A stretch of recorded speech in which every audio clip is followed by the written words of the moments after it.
The invitation from the Galactic Federation had come as a shock. Earth, often overlooked and deemed a lesser player in the galactic community, had long been seen as a primitive backwater lacking the sophisticated technology and culture of older, more established species. But all of that changed with one seemingly insignificant event, a chance encounter observed by a passing exploration vessel from the aquatic Callan species. What they witnessed on Earth was not a technological marvel but an athletic spectacle showcasing human strength, agility, and determination. The raw physicality stunned the Callan observers, a species more accustomed to the quiet elegance of their own kind. The Callans, with their sleek silver-blue skin that shimmered like liquid moonlight, were beings of the ocean. Their world, Calora, was an expanse of endless seas, its deep blues and greens illuminated by coral reefs that glowed with bioluminescence. The capital city, Sis, floated beneath the surface like a submerged fortress of crystal, with towering spires that reflected the kaleidoscope of the ocean's light. To an outsider, the city's beauty was almost haunting, a testament to the Callans' mastery of their environment.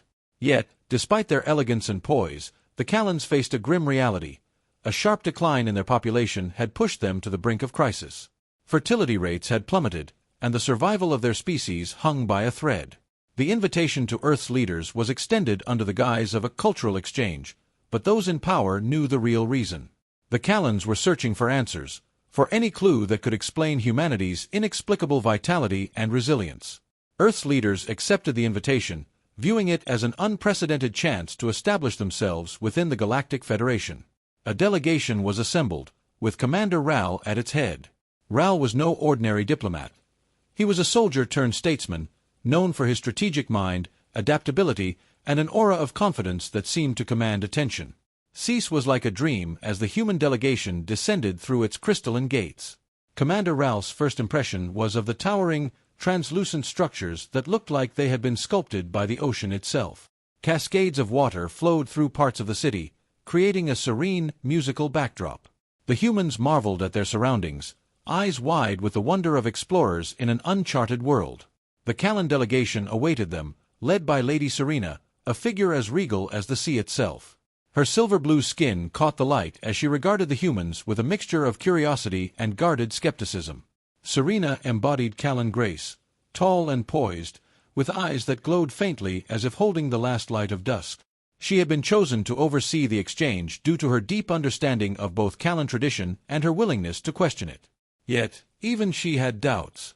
The rumors of humanity's raw strength and untamed spirit were difficult to reconcile with the composed, orderly world she knew. As Commander Ral stepped forward, extending his hand in greeting, Serena hesitated. Human skin was warm, solid, a stark contrast to the cool, smooth touch of her kind. When she finally accepted his handshake, the heat of his grasp felt almost startling, yet not unpleasant. A ripple of interest passed through the Callan spectators. Ral and his team were escorted through the winding streets of Sis, their path lit by the soft, luminescent glow of the city. The humans noticed the way Callan women observed them, tall, elegant figures with movements as fluid as the currents around them. The humans' presence, with their steady strides and expressive faces, drew lingering gazes that spoke of curiosity and something more. Once settled into their quarters, Ral's delegation was introduced to their guide, a young Callan named Nia. Enthusiastic and wide-eyed, Nia had immersed herself in human studies before their arrival, and her questions reflected an insatiable desire to know more. As Ral described the towering cities, sprawling forests, and vast deserts of Earth, Nia's fascination grew, her attention unwavering as she absorbed every word. The first evening culminated in a grand feast, held in a massive domed hall with a ceiling that revealed the vibrant dance of the ocean above. Plates of meticulously arranged sea creatures and dishes with hues unfamiliar to human eyes were presented, each bite a sensory experience. Ral noticed the subtle glances exchanged across the room, the Callan women's eyes flicking between the human men, curiosity and interest apparent in their delicate expressions. Lady Serena watched from a distance, a shadow of contemplation passing over her features. This was only the beginning, and as the humans mingled with the Callan hosts, an undercurrent of intrigue began to ripple through the waters of Sis. In the days following the grand feast, Commander Ral and his delegation settled into the rhythms of Callan life. The humans found themselves navigating a world where every detail seemed designed to reflect the ocean's seamless ebb and flow. The Callans were masters of subtlety. Every gesture, word, and glance held layers of meaning, echoing their poetic language and harmonious way of life. Their art mirrored the sea, ever-changing and vivid, and their technology was more organic than mechanical, seamlessly woven into the fabric of their underwater world. Hovering platforms powered by ocean currents, buildings that adjusted their shapes to the shifting tides, and communication devices that glimmered with coded bioluminescent signals spoke of an advanced society deeply in tune with its surroundings. Yet, beneath the tranquil beauty of Cease, there was an unspoken tension. The presence of the human delegation had sparked a fascination that extended beyond simple diplomacy. The Callan women, with their liquid grace and luminous eyes, watched the human men with a mix of curiosity and something more visceral. It was as if their very presence had stirred the waters of Cease in ways that the Callans had never experienced before. Commander Ral noticed it first with Nia, their young guide. Her questions, once merely academic, grew more personal. She seemed captivated by the humans' candid expressions and the way their emotions played so openly on their features. Smiles that crinkled eyes, laughter that shook shoulders, and the quiet determination in their gaze. Nia would often lean closer when speaking with Ral, her silver-blue eyes locked onto his, as if trying to decode the enigma of human spirit. The intrigue extended beyond the human delegation's daily tours and formal events. Even in informal settings, like casual dinners and walks through the city's luminescent gardens, the air crackled with a subtle electric charge. The humans felt the weight of the Callan women's glances and the whispers that followed them as they passed. Ral's team exchanged knowing looks, unsure of how to respond to the silent, growing attention. One evening, after a long day of discussions and tours of Callan research facilities, Ral found himself alone in the city's central plaza. The space was serene, surrounded by spiraling towers of coral that shimmered in the blue glow of the ocean above. The plaza's stillness was broken only by the soft hum of the water currents and the occasional flicker of bioluminescent creatures gliding past. Lost in thought, Ral barely noticed the approach of Lady Serena until she spoke. "Commander," her voice was soft, blending seamlessly with the melodic backdrop of the city. He turned to see her standing at the edge of the plaza, her eyes reflecting the silvery light that filtered down from above. She moved toward him with a measured elegance that seemed innate to all Callans, her gaze intent and unreadable. "You've adapted well to our world," she said, her words barely louder than a whisper. Ral nodded, a faint smile playing at his lips. "It's a remarkable place. Different, but in a way that feels natural." A ghost of a smile touched Serena's lips before fading into something more somber. "Different can be unsettling for us. We are a people of stability, used to the comfort of the tides. Change, even when welcomed, carries uncertainty." Ral could sense that her words were not just about the human presence. There was a deeper struggle beneath the surface, an unvoiced tension that connected to the whispers he'd heard among the Callans. He met her gaze, holding it with a steady confidence. "Sometimes, it's that very change that helps us grow, even when it feels unfamiliar." Serena's eyes softened as she studied him, the silence stretching between them charged with something unspoken. "There's something about your kind," she admitted, her voice barely above the sound of water against the plaza stones. "A fire, a passion that we have not felt in generations. It stirs the currents within us in ways we cannot explain." Ral felt the weight of her words settle around him, the reality of their differences crystallizing in that moment. Humans were creatures of land and fire, their spirits honed by survival and the endless reach for the unknown. The Callans, in contrast, were bound by the predictable embrace of the ocean, their lives shaped by millennia of calm persistence. Before he could respond, Serena stepped closer, the coolness of her presence brushing against the warmth of his skin. The contact was fleeting, but it sent a shiver down his spine. "I hope," she whispered, her eyes searching his, "that you humans are everything the stories say you are." The look in her eyes was a challenge and a plea wrapped into one. Ral met her gaze, his voice calm but charged with meaning. "We'll do our best not to disappoint." The conversation ended there, both of them aware that the boundary between diplomacy and something deeper had been crossed. As Lady Serena turned and walked back into the shadows of the city, Ral stood motionless, watching her go. The currents of Cease whispered around him, carrying with them the first hints of a tide that could change everything. The atmosphere in Cease had shifted, turning from cautious diplomacy to something far more intense and enigmatic. The cultural exchange between humans and Callans was no longer just an academic exercise. It had evolved into a living, breathing interaction filled with fascination, tension, and uncharted emotions. Rumors of the humans' unique presence spread rapidly among the Callan population.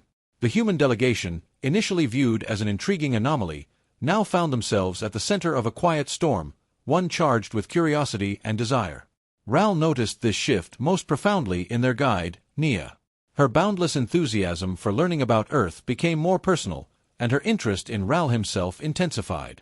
Her questions, once polite inquiries about geography or customs, now delved into topics that hinted at deeper connections.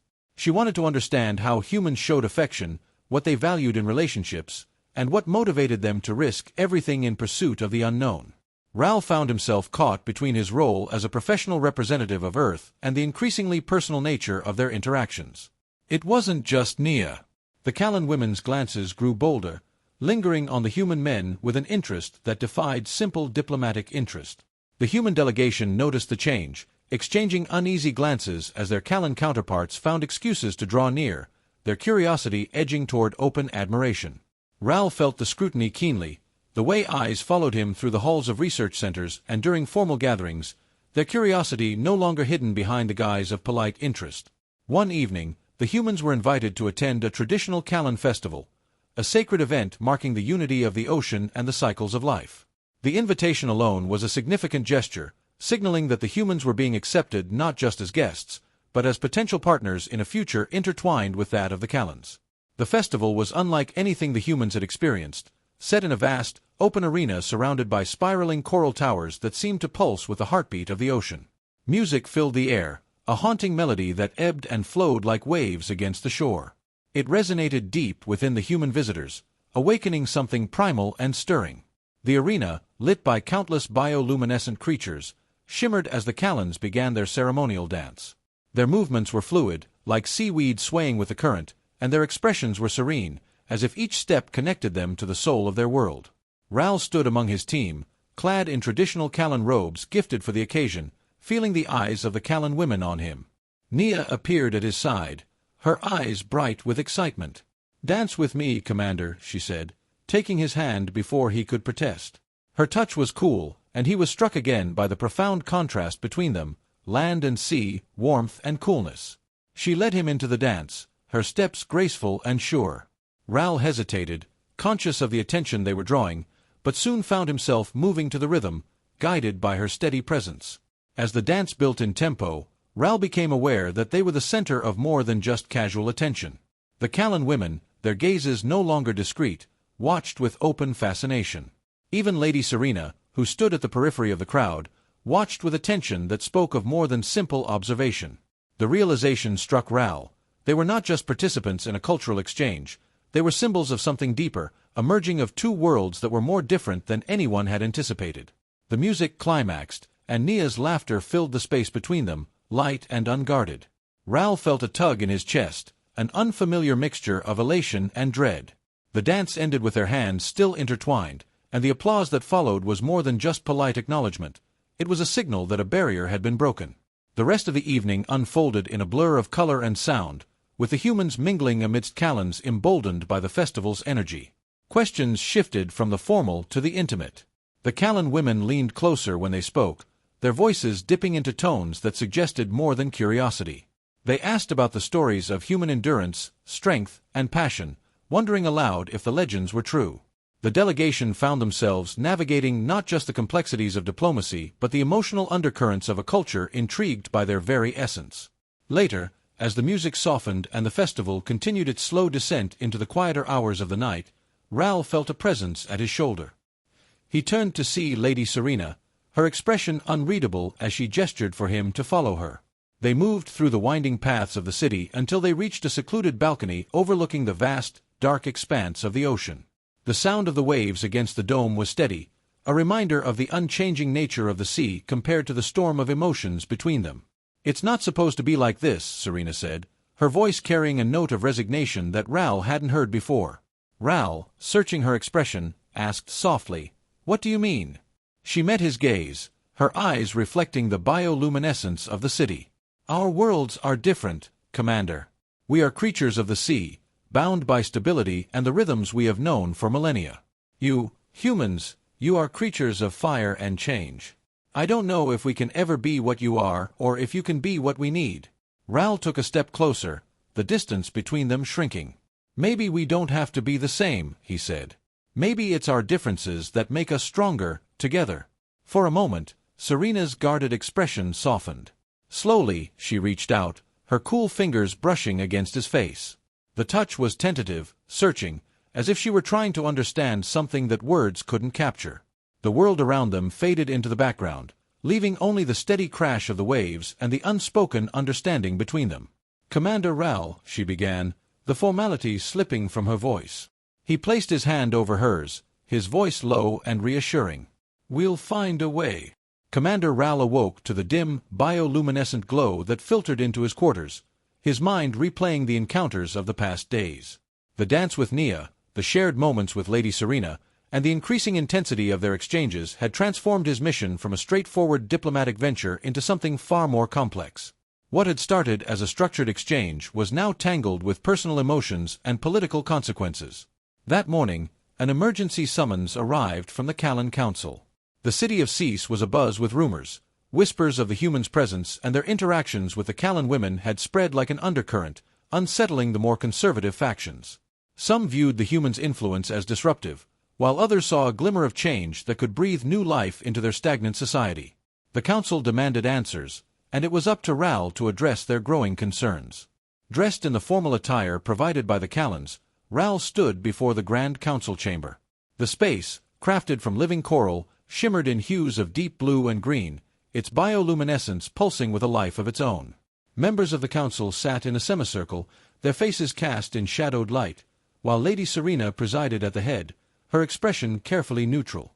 "Commander Ral," she began, her tone holding the weight of both formality and personal significance, "there have been troubling reports about the nature of the interactions between your delegation and our people. We must address these concerns if we are to move forward." Ral took a steadying breath, feeling the gravity of the moment press against him. "I understand, Lady Serena," he replied, his voice clear and composed. "I am here to speak openly and to reaffirm our commitment to mutual respect and understanding." The room was silent except for the gentle hum of the water that surrounded the chamber, a reminder of the ever-present ocean beyond. Serena's gaze met his, a flicker of unspoken support in her eyes, but her words remained impartial. "There are those among us who fear that the human presence has disrupted the stability of our society. They believe that what began as a cultural exchange has become something far more intimate." Ral felt the sharp sting of implication in her words. The stories circulating among the Callans had taken on a life of their own, fueled by glimpses of laughter, casual touches, and conversations that lingered a moment too long. Yet, he knew that denying the connection between their species would only deepen the rift. "We came to share knowledge and to learn," Ral said, his voice steady. "But we also came to understand one another, and with understanding comes the recognition of differences and similarities that we didn't anticipate. The attraction, the curiosity, it goes both ways. Ignoring it would be to deny the reality of what we're experiencing." A murmur rippled through the chamber, the council members shifting as if absorbing the weight of his words. Lady Serena's eyes narrowed slightly, but not in disapproval. It was more an appraisal, a silent acknowledgement of the risk he was taking by speaking so candidly. One of the elder councillors, with features that resembled weathered stone and a voice like the rumble of distant thunder, rose from his seat. "Commander," he said, his tone grave, "if we allow these connections to grow unchecked, what becomes of our traditions?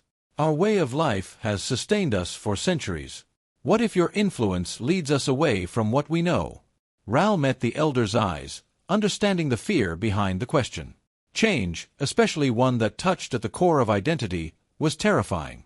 "With respect, Counselor," he began, "change is inevitable. We are not here to replace your traditions but to enrich them, just as your presence here has already changed us. It is not a question of whether we can avoid change, but whether we guide it or let it control us." Serena's expression softened, a faint smile appearing as she stepped forward. "The commander is correct. For too long, we have remained anchored in the familiar, afraid to drift into deeper waters. But the presence of the humans has shown us that there is strength in seeking the unknown, in challenging ourselves to adapt." The chamber fell into silence, the soft pulse of the bioluminescent coral casting shifting light across the room. Slowly, the elder counselor lowered himself back into his seat, his face drawn but accepting. The tide of the conversation had turned. After the council adjourned, Ral found Nia waiting in the gardens of the embassy, the delicate glow of the bioluminescent flowers casting a halo around her. Her eyes were red-rimmed, a telltale sign that she'd been crying. When she looked up at him, there was a mix of hope and resignation in her gaze. "They told me what happened in the council," she said, her voice barely a whisper. "What you said. I didn't think you would speak for us that way." Ral moved closer, the weight of their connection pressing against his chest. "Nia, I meant every word. This isn't just about diplomacy or alliances. It's about understanding that what we have, what we're building, is more than politics." A tear slipped down her cheek, catching the blue glow around them. "But can we really bridge the gap between our worlds, or are we just pretending?" "We're not pretending," Ral said softly, his hand covering hers. "But it's not easy. We'll need patience, and we'll need to face whatever challenges come our way. But it matters, Nia. You matter." A smile, fragile but genuine, touched her lips. "Then we'll find a way." As they stood under the soft, shifting lights, Ral felt the pulse of Cease around them, the city's heartbeat synchronized with their own.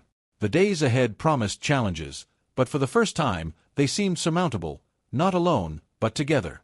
The days following the council's decision were a blur of heightened activity. The humans and Callans worked in a delicate dance of diplomacy and cooperation, the initial discomfort slowly giving way to a shared understanding. The city of Cease, once wary of its human visitors, began to adapt to their presence. Markets that had once fallen silent when the humans passed now buzzed with conversation, with Callan merchants calling out greetings and sharing stories of how their fathers and grandfathers spoke of ancient explorers from distant stars. Commander Ral threw himself into his work, guiding his delegation through meetings and joint research projects that blended Earth's technological prowess with Callan ingenuity. The focus of these collaborations varied: medicine, agriculture, sustainable energy, but at their core, they were more than just scientific endeavors. They were acts of trust, proof that two different worlds could create something greater than the sum of their parts. Lady Serena's presence remained a constant, a figure of calm amid the shifting currents. Her leadership was marked by a quiet strength, steering the council's attention from resistance to cautious optimism. Yet, beyond the formal meetings, there were glances shared between her and Ral that spoke of conversations unsaid, paths untaken. These moments weighed heavily on him, the awareness that his role was both a bridge and a boundary. Nia, too, became an indispensable part of the new dynamic. The young guide had blossomed into an ambassador of sorts, her enthusiasm bridging gaps that words alone could not. She organized cultural demonstrations where the humans shared music and tales of Earth's diverse cultures, and the Callans reciprocated with their ancient songs, sung in tones that resonated with the city's very walls. The humans marveled at the stories woven through the melodies, tales of gods who controlled the tides and lovers who followed the call of the sea. Yet, under the surface, the tension remained. The Callan women's fascination with the human delegation did not wane. If anything, it deepened. They watched from the peripheries during diplomatic functions, their eyes curious, searching. Ralph's own team felt the weight of this interest, and while some embraced the attention, others struggled to maintain the decorum expected of them. It was becoming clear that the attraction was not a fleeting curiosity, but something rooted deeper in the psyche of the Callans, an instinct stirred by the human's vitality and presence. The true test of this burgeoning alliance came with an invitation to a joint scientific conference, hosted in the most sacred part of Cease, the Hall of Currents. This place, known for its profound acoustics and ancient coral walls, was reserved only for events of great significance. It was said that the hall's design was so perfect that every whispered word, every note of music, was amplified as if the ocean itself were listening. The conference was a showcase of progress, a presentation of what humanity and the Callans had learned from each other in such a short time. Innovations in hybrid medical treatments were shared, showing how Callan bioluminescent compounds combined with human pharmaceutical technology could accelerate healing. Agricultural breakthroughs demonstrated how deep-sea nutrients could rejuvenate even Earth's most barren lands. The hall filled with a rare energy, the two species feeding off each other's excitement, united by shared goals. Nia took the stage to speak about the human concept of resilience. She spoke with a passion that turned heads, weaving in stories she had heard from Ral and his team about the human spirit. The stories of explorers who crossed vast deserts, sailors who braved uncharted seas, and astronauts who pushed into the darkness of space. Her voice trembled with conviction as she said, "Humans do not thrive because the world is kind to them. They thrive because they find ways to be stronger than the world. A ripple of admiration swept through the crowd, and for the first time, Ral felt the weight of the cultural exchange shift. This was more than diplomacy. It was an awakening, an understanding that the connection between the two species was deeper than anyone had anticipated. After the conference, Lady Serena approached Ral as he stood by the grand entrance of the Hall of Currents, the echoes of the day's discussions still hanging in the air. Her expression was unreadable, the flicker of light playing across her features. "You've changed the course of our history, Commander," she said, her voice low but firm. "But do you understand what that means?" Ral met her gaze, feeling the pull of the unknown that had brought them to this point. "Change is never easy, Serena. But if we are to face the future, we must do it together. Isn't that what you always said?" A soft smile curved her lips. "It is. And yet, the road ahead is uncertain." He reached out, the space between them filled with unspoken understanding. "Uncertainty is where we find our strength." They stood in silence for a moment, the din of the departing crowd fading as the Hall of Currents settled into stillness. Ral knew that the days ahead would test not just their alliance, but the bonds that had formed in moments of vulnerability and trust. But for now, under the gentle glow of the bioluminescent walls, they shared a rare moment of peace, one where the past and future converged in quiet harmony. The success of the joint conference marked a pivotal moment in the cultural exchange. The partnership between humans and Callans was no longer just a formal agreement. It had become a living relationship, enriched by shared achievements and deeper understanding. But with progress came complexity, and nowhere was this more evident than in the personal lives of those at the heart of the exchange. Commander Ral noticed the subtle changes in Cease. The glances from the Callan women were no longer just curious, they were hopeful. Conversations grew more open, laced with questions that hinted at desires and dreams long hidden beneath the calm surface of their society. Ralph's own interactions with Lady Serena and Nia became more profound, a testament to the blurring line between diplomacy and the personal connections that had begun to form. The days were filled with collaborative projects, each one pushing the boundaries of what the two species could achieve together. Medical teams worked tirelessly on new treatments that combined the Callan's bioluminescent compounds with Earth's advanced medicine, leading to breakthroughs that could heal injuries and combat illnesses faster than ever before. Agricultural experts explored ways to use the nutrient-rich waters of Calora to rejuvenate Earth's soil, promising solutions to feed growing populations. Nia's role expanded beyond that of a guide. She became a bridge between the two cultures, her boundless enthusiasm bringing warmth to even the most technical discussions. Yet, when the workday ended and the lights of Cease dimmed to mimic the ocean's night, it was the quiet moments that revealed the true nature of the alliance. The moments where shared laughter filled empty corridors, or where Ral caught a glimpse of Nia's thoughtful expression as she watched the horizon, as if searching for something just beyond sight. Ral's connection with Lady Serena grew more intricate, threaded with unspoken truths and mutual respect. Their late-night conversations turned from professional assessments to reflections on their hopes and fears. Serena spoke of her people's struggles, the pressures of maintaining a society that thrived on stability but now faced the unfamiliar tides of change. Ral listened, sharing stories of Earth's challenges and the resilience that defined humanity. But even as bonds deepened, the tension simmered. The Callan Council remained vigilant, aware that their society was on the cusp of something transformative. Old traditions clashed with new realities, and not everyone was ready to embrace the change. Ral felt the eyes of the more conservative council members on him during meetings, their expressions hard and skeptical. He knew they feared what the human influence could mean for the Callan way of life, a fear rooted in the potential for disruption. One evening, after a particularly long session discussing joint energy initiatives, Ral walked the quiet paths of Cease. The bioluminescent glow of the city bathed everything in soft blues and greens, casting reflections that shimmered like stars caught underwater. He turned a corner and found Nia sitting by a garden of delicate, glowing sea flowers. She looked up at him, her eyes glistening with the ethereal light. "Can't sleep?" she asked, a small smile playing on her lips. Ral sighed, taking a seat beside her. "Too many thoughts. The council, the projects, everything. It's like the more progress we make, the higher the stakes get." Nia nodded, looking down at her hands. "It's because this is bigger than just research or technology. It's about what it means for us as people, for who we are and who we could be." Ral turned to her, noticing the subtle shift in her tone.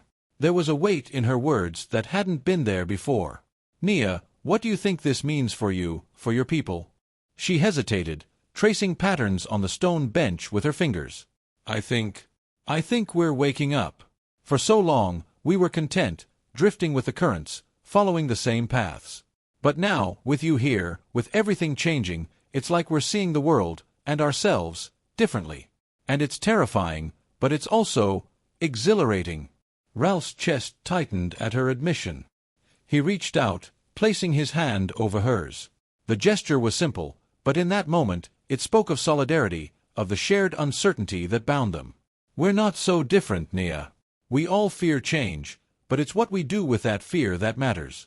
Their eyes met, and for a moment, the world outside the garden faded.